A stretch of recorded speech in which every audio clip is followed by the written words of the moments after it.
with Jesus. Let them just touch the hem of the garment. The Bible says, all those that touch his garment, they receive healing.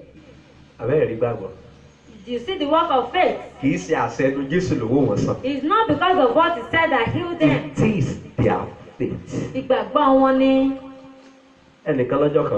Someone Sunday went to see a servant of God with a son that has leprosy.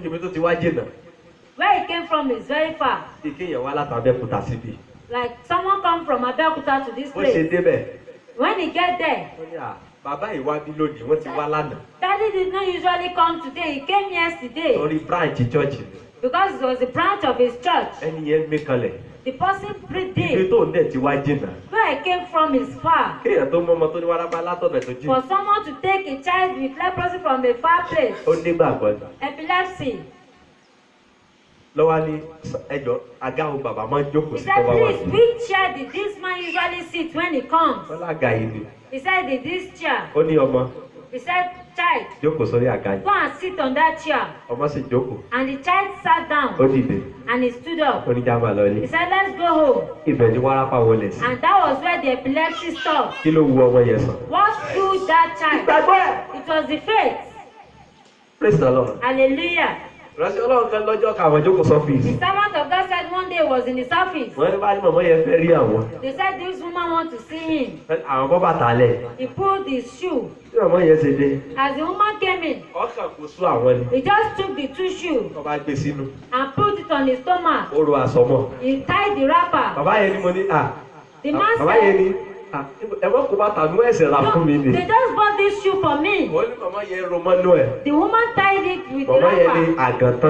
He said, today end my barrenness.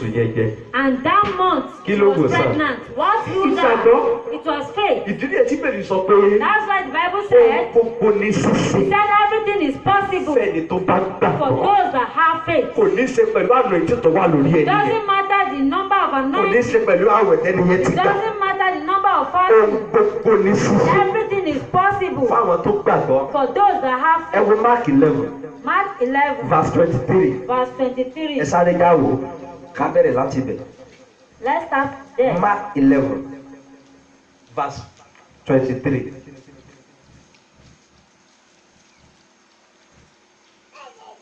Mark 11. Lóòótọ́ ni mo wí fún yín.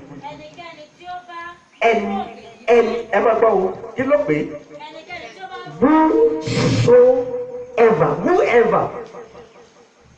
Is he apostle? Ṣé apostle bá rí? Is he talking to a prophet? Ṣé ó ń sọ̀rọ̀ fún àwọn wòlíì ni? Is he talking to a pastor? Ṣé ó ń sọ̀rọ̀ fún àwọn olùṣọ́àgùn? Is he talking to an evangelist? Ṣé ó ń sọ̀rọ̀ fún àwọn jíǹrere? Whoever. Ó ní ẹnikẹ́ni. Irrespective of age. Láì wo ọjọ́ orí. Irrespective of sex. Láì wo bóyá ọkùnrin ni tàbí obìnrin ni. Irrespective of race. Láì wo bóyá ẹ̀sìn dúdú nàbí àfọ̀fún. Ẹnikẹ́ni. Ẹnikẹ́ni ló sọ. Whoever. Ó túmọ̀ pé ọ̀rọ̀ gbàgbọ́ wà limited to pastor. It shows that faith is not limited to pastors only. Ẹnikẹ́ni. Anybody. Ẹ dákun kí ni standard tó sọ bẹ́ẹ̀? Ẹ kàwé síwájú. What is the standard? Ẹ bá mi kà á. Ẹnikẹ́ni tí ó bá wí fún òkè. Ẹnikẹ́ni tó bá wí fún òkè yìí pé. Ṣídìí. Kí o sì bọ́ sínú òkun. Bọ́ sínú òkun. Tí kò bá sì ṣeyèméjì. Tí kò bá sì ṣiyèméjì. Lé ọkàn rẹ̀. Ṣùgbọ́n tí ó bá gbàgbọ́. Pé ohun tí òun wí yóò ṣẹ. Yóò rí bẹ́ẹ̀ fún. Ẹ dákun ẹnikẹ́ni yẹn. Whosoever that is saying. Ẹ jẹ́ n tú díẹ̀ fún yín. Let me interpret it more. Kódà ó lè mọ́ born again sir. The person may not even be born again. The condition is. Ohun àmúyẹ yìí ni wípé. Ó gbàgbọ́. He has faith. Wípé ohun tó ń wí. That whatever he says. Yóò ṣẹ. Will come to pass. Kò dẹ̀ síyèméjì. And he is not doubtful. The condition ni wípé kò gbọdọ̀ doubt. Ohun àmúyẹ ni wípé kó má ṣe iyèméjì. Níwọ̀n ìgbà tí o bá ti síyèméjì. In as much as he is not doubtful. Ṣùgbọ́n tó gbàgbọ́. But have faith. Wípé ohun tó ń sọ yẹn. That what he said. Yóò ṣe kí ni? Will come to pass. Yóò ṣẹ.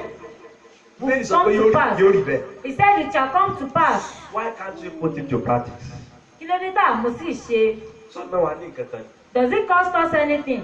Kó wo òkè báyìí. Just look onto Kí mountain. ló ń pè ní òkè? What is it that we call mountain? Àwọn situation tó kọjá agbára ẹ̀. Those situations that are more than your power. Àwọn ìṣòro tó tí ọ̀rọ̀ náà bá yọ sí fúnra Those rẹ̀. problems that you don't have solution to. Kọ́ ọkàn sọ̀rọ̀ sí. Just speak to it. Wípé That ìwọ òkè yìí you this mountain kúrò bí lónìí. be removed from here today. Kẹ́ ẹ dẹ̀ mọ́ sí iyèméjì. And don't doubt in your Kẹ́ mind. ẹ gbà pé ẹ ti sọ pé ó sì ti ṣe kí ni. You believe that you spoke to it and it Jésù happened. sọ pé yóò rí bẹ́ẹ̀. Jesus said it shall come to Ẹ pass. dákun tó ṣeé ṣe fún ọmọ náà láti parọ́. Is it possible for the Son of God to lie? Can Jesus lie? Ṣé Jésù lè parọ́ Ó wà ni? ní Bíbélì yìí. It's in your Bible. Ẹ̀yin náà ẹ̀ka. Read it. Ẹ̀ka verse 23 fún àyè. Read verse 23 by yourself. Ẹ̀ka. You have your Bible. Read it. Mark 11:23. Ìwé Máàkù orí kọkànlá. Lóòótọ́ ni mo wí fún yín. Màmá ẹnikẹ́ni tó bá wí fún òkè yìí pé Whosoever sídìí kó o sì bọ́ sínú òkun. Tí kò bá sí iyèméjì. Wàhálà tó wà bẹ́ẹ̀ ni pé iyèméjì. If you problem can there get is doubt. if you can get rid of doubt, Tí o bá lè mú iyèméjì kúrò, you will have whatever you declare. ó ní ohunkóhun tí o bá béèrè. Whatever you say will surely come to pass. Ohunkóhun tí o bá fẹ́ yóò wá Tó sí ti wà bẹ́ẹ̀ ni pé mú kí ni kúrò iyèméjì. Remove doubt. Ibi tá a ti ní sọ̀rọ̀ nìyẹn. That's why we have problem. Ẹlòmíì bó ṣe ń gbàdúrà lọ́wọ́. Some people are, as they are Òun praying, kan ti ń sọ pé ṣé tí mò ń gbé rè sí lè sólè rí in bẹ́ẹ̀. their mind they are already concluded that can this thing come to pass? Òun kankan ti ń sí iyèméjì. They themselves they are already Pé ìdí mò concluded ń they sọ are ìyá doubting. yìí tó sì lè rí bẹ́ẹ̀. Can it come to pass? Àwọn nǹkan kan ẹnìkan ló pe Jésù ṣàkíyèsí. Somebody called Jesus' attention to something. Nígbà tí wọ́n ń lọ, When they were going, Jésù wo igi kan. Jesus Ó wò kó rí looked at the èso tree. lórí ẹ̀. He was expecting to Kò rí see fruit èso. on it. He couldn't get a fruit. Ó wo igi yẹn. He looked at the Wọ́n ní tree. ẹnikẹ́ni ò tó jẹ èso lórí ẹ̀ Said mọ́. nobody should eat from Nígbà tí you. wọ́n ń lọ nìyẹn. Then when they were Nígbà tí going, wọ́n ń bọ̀, and when they were coming wọ́n rí back, pé igi ti gbẹ. the tree had Wọ́n dried bá up. pàkíyèsí Olúwa. They said, Lord, Igi náà sọ̀rọ̀ sílẹ̀ kan. the tree you spoke to the last Jésù ní time. kékeré He nìyẹn. said, that's little. Mo wí fún yín. I've told you, Ẹnikẹ́ni. whosoever, Kí mo sọ? Ẹnikẹ́ni. whosoever. Nǹkan kan ṣẹlẹ̀ lẹ́kọ̀ọ́ lọ́jọ́ kan. Something happened in Lagos one day, 2005, I think. 2005. Mo wà ní ilé ibi tí mò ń gbé. I was in the house where I was living. Wọ́n wá ń sọ̀rọ̀ ìyá kan. They were now speaking Wọ́n about ní the ìyá yẹn woman. burú gan. They said she's very wicked. Mo ní kò lè burú tó yẹ. Yeah, she can't be that Wọ́n wicked. ní igi máńgò kan lé ẹ̀. There's one mango tree in Máńgò her yẹn house. so gan. She has many fruits. Wọ́n ní máńgò léyìn bá jẹ́ ọkàn máa wàhálà They ní ọba said yẹn once you kò lè lè tó yẹ. plug one, you will have problem with Mo her. bá sì lọ bẹ̀. And I went there. Máńgò yẹn ó rógódó báyìí. Very small Mo bá já mango. ọ̀kan tọ́wọ́ ẹ̀mí tó. I just caught the one I could take. Ó ní 50 naira ní o. He said it's 15 naira. Mo lè mi fẹ́ jẹ ni I màá said yẹ I kan want iná. to eat it. I'm not selling it. It's just this one. Kí n tó mọ̀ ó ti yarí mọ́ mi lọ́wọ́. Before I even say what, she had started. Mo sáà rẹ́rìn náà ni. I was just laughing. Wọ́n dẹ̀ gba máńgò lọ́wọ́ mi. She collected the mango from me Wọ́n dẹ̀ jùlọ. and she threw it away. Mo wá rẹ́rìn. I laughed. Mo kàn rẹ́rìn. I was just laughing. Mo ní máńgò rẹ̀ yóò dẹ̀ ní so mọ́. I said, Ma, this mango will not have fruit again. Mo ní àsomọ́ ẹ̀ náà nìyẹn. That this is the last seeding. Èmi kan lọ ni. And I left. Sọ́ni ọ̀rọ̀ lóbìnú nìkan kan ló burú jù. Ọ̀rọ̀ téèyàn sọ ń pàtó rẹ́ nìkan. Inú mi. Even the words that you say when you're laughing and they are more deadly than when you're angry. Muslim kan bẹnu létí mò ń gbé. There is a Muslim living in that compound Òun kọjá lọ gbà yẹn. that was passing by Ibi ò when tiẹ̀ I mọ̀. said it. Ọwọ́ àdéjọ́ kan ó ti fi iṣẹ́ dé. He was Bricklayer coming from, he was a bricklayer. He was coming from work one day. Ọba bá mi. He came to me. Ó ní ìmọ̀ pé ìrànṣẹ́ Ọlọ́run. I never know you're a servant of, true servant of God. Àwọn ayé àti pásọ̀ pọ̀. You know, so many people bear Mo ní pastor. kí lẹ rí sà. I said, what did you see?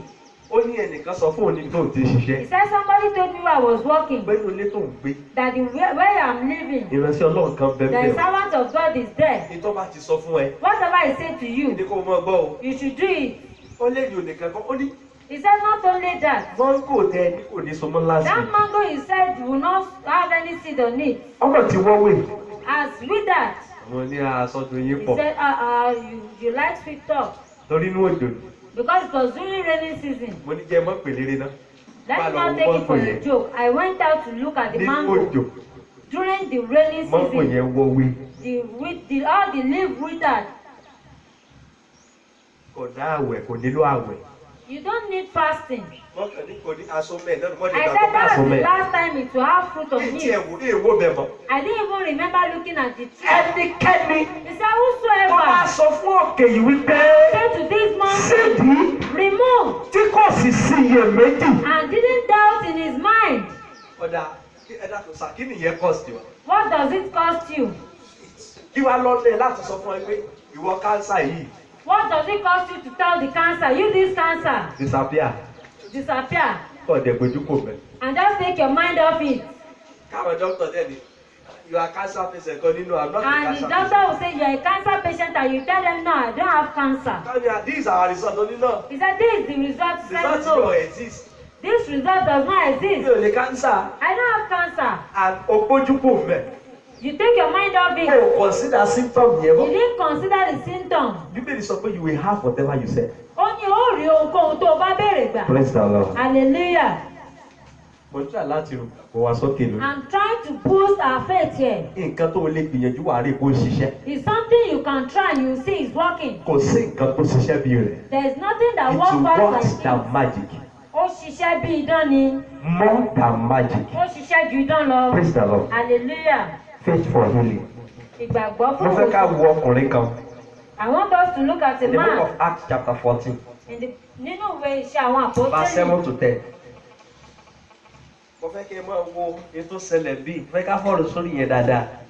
I want us to follow the story very well. If I hold somebody's head here and start shaking and start hitting my feet on the floor, oh, the power of God come here. Fire come in. Fire can come into that person. That you see him shaking. That is shaking. The fire that he called down. He saw that the fire entered into his body. But he may not receive healing. You will see people falling under anointing, but still, and the problem will not disappear. Because the power came. But I want to at receiving end. Those people that are supposed to receive it, they don't have the faith to receive the power. The power of God is here. But you can activate that power by your faith.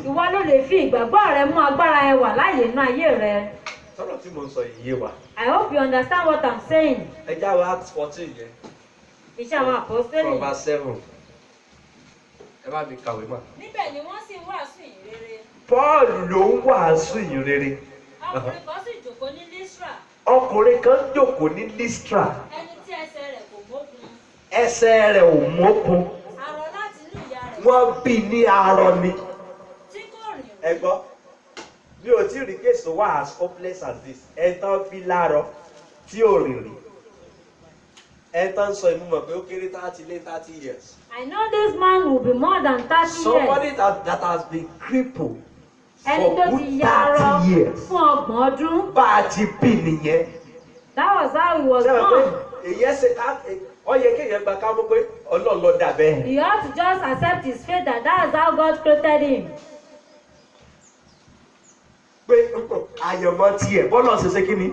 is his destiny. Kí ni kọ́kọ́ sọ pé ṣe kí ni? Ṣé ẹ mọ̀ pé intern kíyèsí láti last week ni? What you are reviewing since last week? Báwo ni ìgbàgbọ́ ti ń wá? How can faith come? Bíbélì wa sọ pé ní Rome 10:17.